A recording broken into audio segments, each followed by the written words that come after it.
This is a response to Creation Museum's video Ken Ham responds to Bill Nye the Humanist Guy. This in itself was a response to Bill Nye's Big Think video regarding the dangers of filling children's heads with nonsense that's too childish even for them. But before we begin, I'd like to point out that the organization that the individual I'm addressing leads has, in the past, been known to be somewhat less than ethical when it comes to suppressing the speech of those that dare to criticize the putrid vomit that they themselves choose to hurl across the arena of public discourse. As a result, I'd be grateful if you'd consider downloading this video as a contingency measure in case Mr. Ham needs to be introduced to the effect that Miss Streisand probably wishes she'd never experienced. In fact, if you're feeling particularly proactive, then please feel free to mirror it at your leisure. Now, with that said, there's a lot to get through, so let's dispense with the preliminaries and get down to business. Hi, this is Ken Ham, President and CEO of Answers in Genesis and the Creation Museum. Hello, Ken. My name's the Living Dinosaur. We haven't been introduced, but I'm one of those people who thinks it worthwhile to expend time and effort in stuffing creationists' ideas up their asses with as much gusto as physically possible. As luck would have it, of course, you happen to be a creationist, and a rather prominent one at that, so it looks like this fortuitous encounter will be a match made in heaven. Recently, a YouTube video featuring a person called Bill Nye the Science Guy received millions of views. Now, the video was called Creationism is Inappropriate for Children. Well, I really believe we should call Bill Nye the Science Guy Bill Nye the Humanist Guy. Well, considering the mind-bogglingly ludicrous things you've dedicated your life to believing, Ken, I hate to inform you that the hallucinations you happen to be entertaining with regard to what moniker to bestow upon Mr. Nye are of little interest to those of us whose mental faculties are, shall we say, present. You see, Bill Nye received the Humanist of the Year award in 2010. So even though Bill Nye had some wonderful programs on PBS TV teaching exciting things about science, when he was experimenting and putting things together and so on, and, he did some real observational science there, Bill Nye also has an agenda to teach children not to believe in God, to teach them their result of evolutionary processes, that they came from slime over millions of years. That's pretty slimy, Ken, even by creationist standards. But you are one of the top dogs, so I suppose you know all the shitty old tricks, eh? Putting aside your transparent rhetorical bullshit, it seems that you're either attributing to humanism a position it doesn't hold and then projecting that grotesque straw man onto Bill Nye, or deliberately misinterpreting what he said and dishonestly twisting it to fit your agenda. In reality, while secular humanism eschews the supernatural, as far as I'm aware, it has not and does not mandate that its adherents preach to anyone, much less than children, not to believe in God. You may not have noticed, Ken, but the insane fuckers on soapboxes in towns everywhere are almost exclusively of a religious persuasion, bent on spreading their particular flavor of fundamentalist disease and seldom rational atheists trying to cure it. Furthermore, to my knowledge, Bill Nye doesn't actively encourage theistic disbelief in minors either, and in the case of his Big Think video, he most certainly didn't. What he did do, though, is indirectly bring into question the existence of your God. More specifically, the one that created the world in 7 days 6,000 years ago, that murdered most of humanity in a global flood, and that created the languages of the earth in an instant. And while he didn't say it explicitly, the implication was obviously quite clear to you that reality has all but conclusively demonstrated that your God doesn't exist. But that's hardly the same thing as asserting that no gods exist, is it, Ken?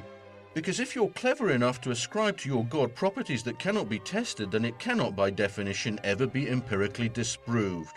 If, on the other hand, you're stupid enough to insist that your God has properties that sound like they were dreamt up thousands of years ago by, I don't know, let's say ignorant primitive camel humpers, then that God can easily be dismissed as soon as it's determined that said properties are incongruent with physical reality.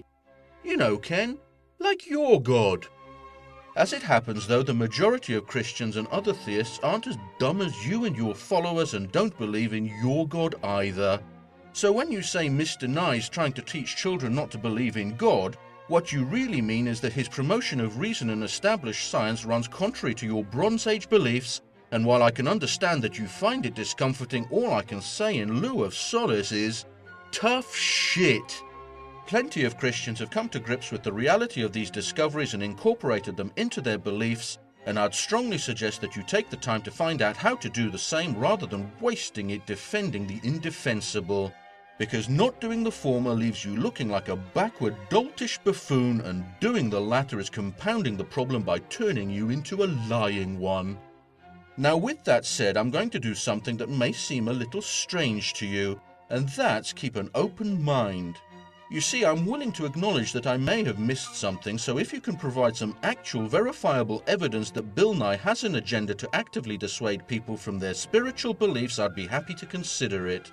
But if all you have is your word, which perhaps unsurprisingly means absolutely jack shit to me, then as far as I'm concerned, you can take your filthy little lie and stick it up your wrinkled, saggy Antipodean arse. In fact, Bill Nye really doesn't understand science. I mean, the word science means knowledge. And you can divide science into historical science, that's talking about the past, or observational science, that's the science that builds our technology. Yes. Well, it does appear you went a little OCD on this historical observational science bullshit, Ken, because you mentioned it a number of times in your video. I'm not sure whether that's the early onset Alzheimer's kicking in, or that you've convinced yourself it's some form of argument, but in either case I'm going to postpone its rectal reinsertion for the time being. That's because I've got a lot of ground to cover as it is, and so time is at a premium, and also because a pair of cranially confused monkeys from your R&D department also brought it up in the companion video to this one, and so have afforded me the opportunity to address it at a later date. But do rest assured that I fully intend to do so and will be mopping up the feces they've been smearing over their enclosure as soon as I'm done dealing with you. He says if you deny evolution to children, they're going to have problems because we need engineers. Well, wait a minute. Engineering and evolution? What has evolution got to do with engineering? I mean, Bill Nye himself actually is not a scientist. He studied mechanical engineering. It's both interesting and bemusing that you criticize him for not being a scientist, Ken, when it appears that you're not one either. I do realize that you hold a bachelor's in applied science, but if you think that qualifies you for anything other than being a bench technician, then allow me to disenfranchise you of your misconception. I know this because I've run numerous laboratories over the years and know from experience that there's a special word that people like you reserve for scientists, and that's sir. So while neither of you are qualified scientists, it's interesting to compare what you've done with your educations. You see, Mr. Nye has put his to good use and worked as a successful engineer, becoming a productive member of society. You, on the other hand, turned your hand to religion and worked diligently on separating the gullible from their cash, becoming a parasite clinging to society's member. Mr. Nye used his solid foundational knowledge and coupled it to his talent as an entertainer to educate the public about the quite spectacular vistas that science has spread before us. While you took that knowledge and coupled it to a talent for enticing credulous simpletons to open their wallets to gleefully defecate on the achievements and memories of people whose boots you're unfit to lick. Spot the difference, Ken? You see, it takes one kind of person to use a basic knowledge of a subject to inspire others, and it takes quite another to take the same rudimentary knowledge, callously discard it, and have the astounding arrogance to proclaim that he knows better than countless thousands of brilliant researchers who've dedicated lifetimes to studying the same subjects. Humility is just a collection of letters to people like you, isn't it, Ken? And as for what evolution has to do with engineering, well, we'll get onto that after we listen to what you squeezed out next. And he worked for Boeing at one stage. I hope he did not apply his evolutionary principles to any of Boeing's airplanes, because if he did, I wouldn't want to be flying in them. I don't want to fly in something that was built by chance random processes. What do you think, all the parts, just lay them out there on the runway and they come together or something? No, of course he didn't apply his evolutionary ideas to his engineering at Boeing, otherwise we'd be in real trouble. I'm not going to spend much time going over your grotesque straw man there, Ken, because I know you're more than aware of why your analogy is as flawed as a virgin after a gangbang. I'm sure you're aware that no one apart from a lying creationist turd would insist that evolution is a random process, because I'm sure that someone has at some point explained natural selection to you. And I'm also sure that you're aware that airliner parts don't reproduce with variation and so cannot evolve, and that no one has ever suggested that evolution occurs via the instantaneous assembly of disparate parts. Yet despite all this, you continue to make and attack this shoddy and deliberately inaccurate parody of evolution, presumably as a surrogate for all the legitimate arguments you simply don't have. As for evolutionary ideas in engineering, Ken, well, here's a prime example of how being in possession of an ego that can be measured in light years and a modesty that can be measured in plank lengths seldom results in someone looking like an iconic visionary, but instead like a supercilious bumbling fool. That's because it took less than a minute for me to find these papers on evolutionary algorithms in aeronautical engineering, algorithms that owe their existence solely to and are a validation of the theory of biological evolution. This leaves me pondering exactly how much time you put into thinking about the shite you spout, Ken, and whether you even bothered to consult those R&D monkeys of yours on the subject, assuming that they weren't too busy sniffing each other's arses to answer. Bill Nye is really implying that if we're going to teach children creation, that it's really a form of abuse, that creationism is inappropriate for children. Well, that's entirely a matter of perspective, isn't it, Ken? Because I don't think that Mr. Nye was saying that children shouldn't be taught about your fables as part of their upbringing or in a religious studies curriculum, but rather that your myths have no place in science class nor as an alternative to mainstream and essentially universally accepted scientific thought. Now, I'll mention that you're the one who brought up the emotive word abuse, not him, but since you used it, I will too. I personally fully endorse the concept that teaching children primitive and demonstrably false myths as if they were fact, and then encouraging, even ordering them to discard the knowledge that has raised us from the filth of our ignorance to the acme of our civilization, is abuse. Unfortunately, such mental abuse isn't illegal, so as much as it disgusts me, I'm afraid that you and your kind are free to inflict it upon your own offspring. But I would be eternally grateful if you and your fellow demented dumbfucks would stop insisting on pushing it onto mine. I tell you what is real abuse, and I tell you what is inappropriate for children. When you take generations of kids and you teach them they're just animals, there's no God. You're a result of millions of years of evolutionary processes. You just came from some slime over millions of years. Who determines right and wrong? You do. Who determines what's good and bad? You do. What is marriage? Whatever you want to make it to be.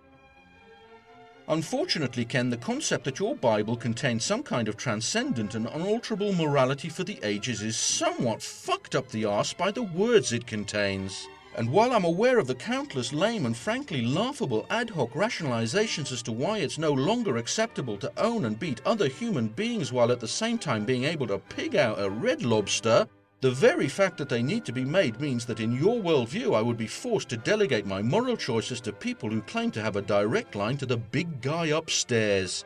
Thus, in lieu of not hearing voices inside my own head and of not being able to distinguish between someone who's actually hobnobbing with his ephemeralness and one who's merely trying to pick my pocket, the only rational route as far as I can see is to do what I've always done, and that's use my own conscience. As for the psychological consequences of teaching evolution, I'm afraid that your perceived affront to our human dignity has no bearing as to the nature of reality. Because, Ken, as much as you might hate to admit it, we eat like animals, breathe like animals, defecate like animals, and fornicate like animals, and that alone should make it fairly easy for all but the most profound mental defectives to realize that we are animals. In addition, millions upon millions of pieces of evidence scream with deafening clarity to all but the most dim-witted of dumbfucks that, like other animals, we evolved from a common ancestor. I understand that you find this idea distasteful, Ken, but that's no excuse for denying it. I, for example, find it gut-churningly vile to contemplate that you and I are members of the same species, but am forced to accept the possibility as being the most likely explanation for the evidence before me. The grown-up thing to do in such a situation is to swallow your pride, accept what's patently true, and find some way to deal with it like billions of others have before. You know, it's really people like Bill Nye that are damaging kids. Creationists are teaching children that they're special, that they're made in the image of God, and of course giving them a basis for developing technology, that we can trust the laws of logic, we can trust the laws of nature, we can trust the uniformity of nature.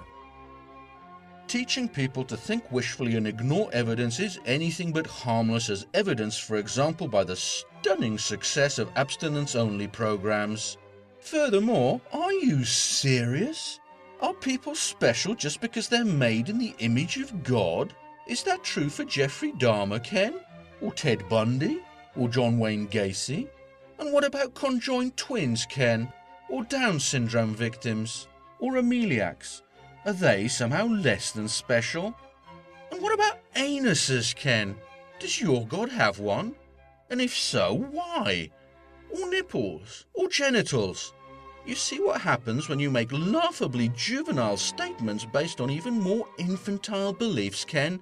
They're easier to pick apart than the remains of Ian Juby's Christmas turkey.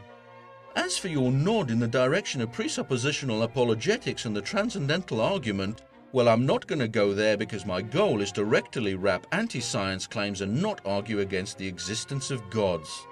Many excellent YouTubers far better equipped than I have handled these and other philosophical topics, and if anyone would like to learn more, they could do a lot worse than watching and subscribing to the user Know No More.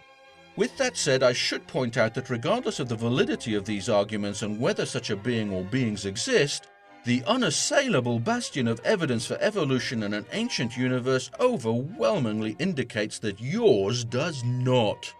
Finally, I find your affirmation of the uniformity of nature quite a pleasant surprise because it provides me with an exquisite opportunity to use it to beat the living shit out of you. But first, let's take a break for a little light entertainment and listen to the hilarious thing you said next. And you know, Bill Nye really doesn't understand science. He's called Bill Nye the Science Guy. He doesn't understand science.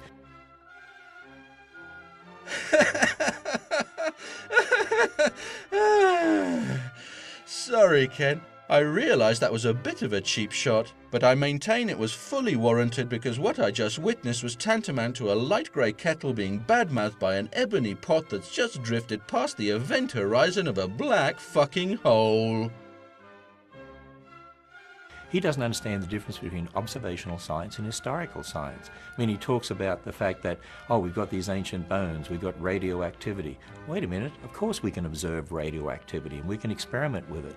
But when it comes to bones, like dinosaur bones, you don't dig them up with labels telling you how old they are, or dig them up with photographs telling you when they lived. Once again, I'll take a rain check on your little historical science fantasy and stuff it up the arses of one or perhaps both of your pet primates in a later video. Instead, let's get back to the point you made about the uniformity of nature and how I'm going to use it to be not particularly pleasant to you.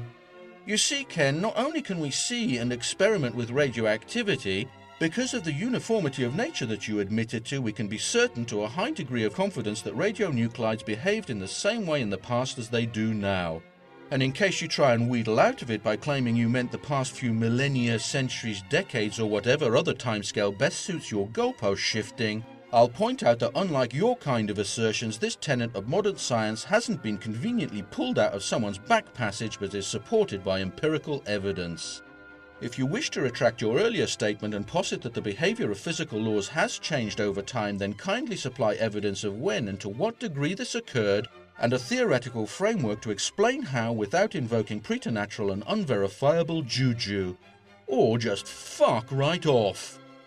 So with this established, Ken, it's an almost trivially simple task to accurately date fossils by measuring the appropriate isotope ratios in surrounding igneous layers and in some cases in igneous grains in the sedimentary strata themselves. Of course, this isn't quite the same as requiring the presence of a handwritten label or photograph, but quite frankly only someone who's spent his adult life walking around with what appears to be a pussy clinging tenaciously to his chin while presumably thinking it looked cool would be stupid enough to demand one. Instead, for people with even the tiniest soupçon of common sense, not to mention fashion sense, the current ocean of cross-confirmatory data using multiple isotope signatures is more than enough to reasonably conclude that these dates are reliable. He doesn't teach children how to think critically. He doesn't teach them how to think about science. He wants to teach them what to think, and he confuses historical science, beliefs about the past, and observational science that develops your technology. He puts those together and doesn't distinguish between the two. Again, you'll have to wait for me to rape your assertion on historical science at a later date, but right now I'll address your equally outrageous comments on Mr. Nye's educational goals. I must say that I found this to be one of the most disingenuous parts of what is, by anyone's standards, one of the most insincere and duplicitous pieces of videography that's been flushed onto YouTube's server since Kenthoven was taken offline after discovering that not being entirely honest with the IRS is not the wisest rectal preservation strategy. You see, Ken, this is kind of rich coming from the man who's infamous for brainwashing little children with the following example of outrageous and nauseatingly repugnant shitbaggery. One of the problems we have today is that people tend to start outside the Bible, listen to what man is saying, and take those ideas to the Bible and say, how do we fit with this Bible? How do we fit it with the Bible? But we shouldn't do it that way. We shouldn't start from man's ideas. We should start from the Bible, should put in our biblical glasses, and when we understand what the Bible says about the history of the universe, it gives us a whole way of thinking to explain the things of this world. So for you to then criticize a nationally recognized educator for teaching children what to think rather than how to think, perhaps represents the scaling of the ultimate pinnacle of creationist hypocrisy, the zenith of the disregard for truth and decency to which you bastards can aspire. Not only did you take the cake on this one, but you scarfed it down like a gluttonous pig at a trough and then shat it out in the expectation that everyone would accept it as shinola. Well, unfortunately for you, Ken, I don't, and I'm here to point out where that repulsive stench is coming from. If evolution were true, I mean, it'd be so obvious to the kids that it's true, but it's not. The way to convince kids about evolution is you have to do what Bill Nye the Humanist guy wants. You protect them from hearing anything about creation, you totally indoctrinate them, you brainwash them, you don't teach them to think critically at all, don't teach them the difference between historical science and observational science. You just want to make sure they only hear about evolution, and that's it. Once again, ignoring your almost morbid fascination with historical science, allow me to point out another sign of your tenuous, if not non-existent, grasp of reality.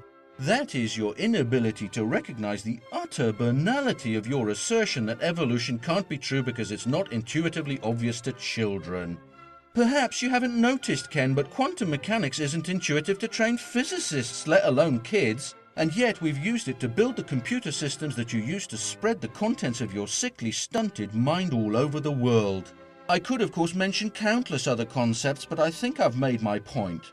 If I didn't know any better, I'd have to conclude that this apparent attempt at an argument was a joke, but since I do know better, I realize that the only joke involved is you. As for your subsequent brazenly projective polemic about indoctrination, well, at this point I'm going to share with you what my friend Wisdom in Nature 7, a professional philosopher and educator that anybody who values truth and honest free thought should, in my opinion, be subscribed to, had to say about it in a recent PM exchange with me, because he enunciated it far, far more eloquently than I ever could. You may also want to mention that humanist pedagogy is rooted in the rejection during the Renaissance and Enlightenment of rote religious instruction. Indeed, a humanist education can be characterized both by its aversion to preaching and by its appetite for discursive rather than didactic methods. The upshot is that critical thinking in modern education, of the sort that Ham pays lip service to, should by rights be credited to the humanists. Put another way, free thought and secular humanism share a very recent intellectual ancestor, and what Ham accuses Nye of doing is almost precisely what humanist educators strive to avoid. Evidently, our Ken wouldn't know the difference between a humanist education and a pterodactyl's anus. creationists, of course, are very happy to teach their children about evolution and teach the problems with it and teach their children how to think critically and the difference between historical science and observational science. Isn't it interesting how Christians are not frightened to teach their children about evolution? I have to say, Ken, that your obsession with this historical boondoggle of yours is verging on the psychotic, because you seem to be as enamored of it as Kirk Cameron is of Ray Comfort's banana. If you think that anybody outside your insular, blinkered and spectacularly backward mindset believes that the education you're referring to amounts to any more than "evolution says we all came from rocks, that's dumb," then you're sorely mistaken. Because your own use of the phrase "came from slime" right here and countless other absurdities elsewhere, your ubiquitous exhortation to the use of biblical glasses, your smug insistence on the validity of the profoundly inane question, "Were you there?" all scream to the fact that what you claim you teach as evolution is in fact nothing but the hideously malformed parody of it that you've conjured up with your retarded imagination. And while you and your misguided sheep might think you're doing them a favor, Ken, the sad fact is that all you're doing is hiding from them the true magnificence of creation. The vastness of the cosmic deep and the majestic sweep of countless eons during which all that we see and hear and touch evolved from nothing but pure and unadulterated energy.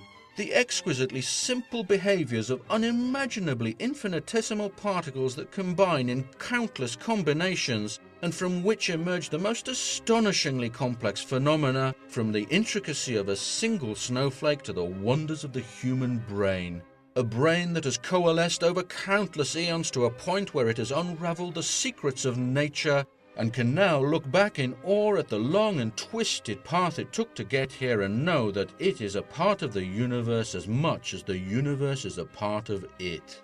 This is what you're denying your children, Ken, and I feel like weeping for them. Unlike you, I don't claim to know for certain whether a God does or does not exist. But if one does, the fact remains that modern science has shown us that its creative power and foresight are infinitely more extraordinary than those of the fictitious petty conjurer whose robes you insist on clinging to. And if one does exist, all you're doing is shielding your poor children's minds from its true grandeur, and while you continue to do so, I very much doubt that it's going to be particularly impressed with you.